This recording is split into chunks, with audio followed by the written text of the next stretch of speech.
There it is. So you felt it, didn't you? That shift in the air, that crawling sensation up your spine when you walk into a room, that unexplainable knowing that somewhere, someone is paying far too much attention to you.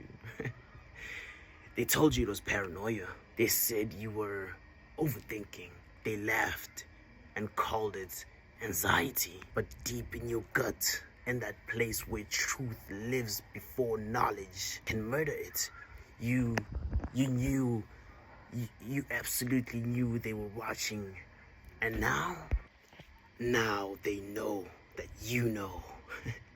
And that changes everything. Because you weren't supposed to wake up to this. You weren't supposed to develop that level of awareness. You were supposed to stay asleep.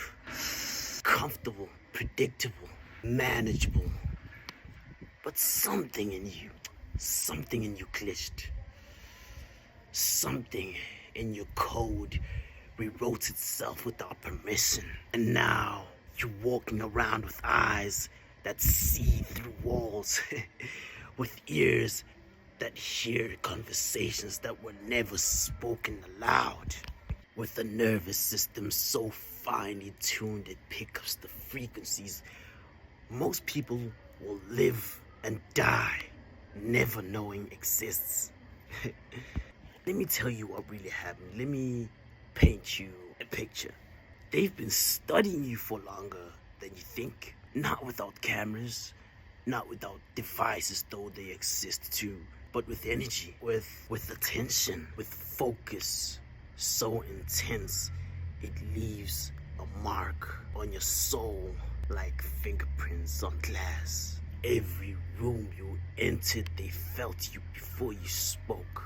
Every decision you made, they watched the ripple effects. Every time you thought you were alone, you weren't. And here's the twisted part. They weren't doing it because you were a threat, at least not at first. They were doing it because you're a signal.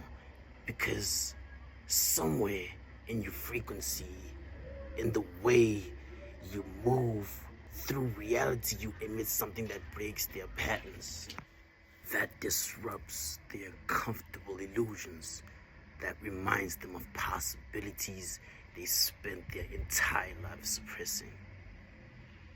You are the glitch in their matrix, the static in their broadcast, the question they cannot answer, and your mere existence, your refusal to fit into the shape they carved out for humanity, that makes you dangerous in ways they'll never admit out loud. So they watched, and they studied, and they sent people to get close to you, to decode you, to find the source of your strange, unshakable presence.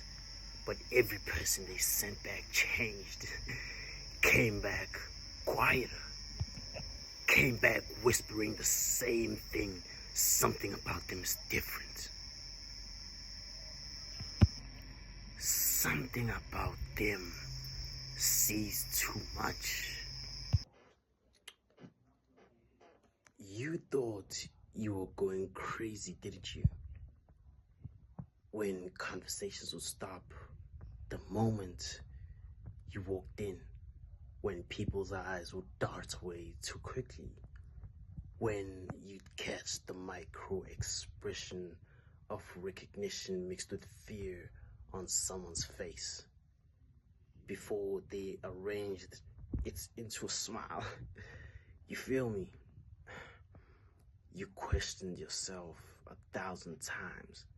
Am I imagining this? Why am I feeling this way? Am I making this up? Am I losing my grip on reality? And that's exactly what they wanted. They wanted you to doubt your intuition.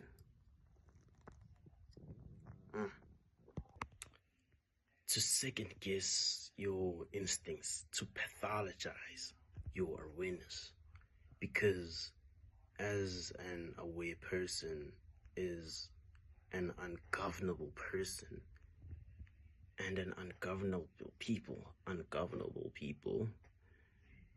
they don't fit into a systems designed for compliance.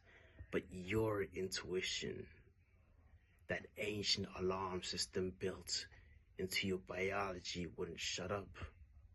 It kept screaming, even when you tried to silence it with knowledge or logic and reason and the desperate need to be normal. It kept pulling your attention to the inconsistencies, the too perfect coincidences, the conversations that felt scripted, the moments when reality seemed to pause and glitch like a buffering video, and everything you noticed, every time you noticed, every time you felt that prickle of being observed, you weren't wrong. You weren't wrong. You feel me? You were picking up on something real, something most people's nervous systems have been trained to ignore. But yours stayed wild. Yours stayed alert. Stayed dangerously awake. Poetic, right?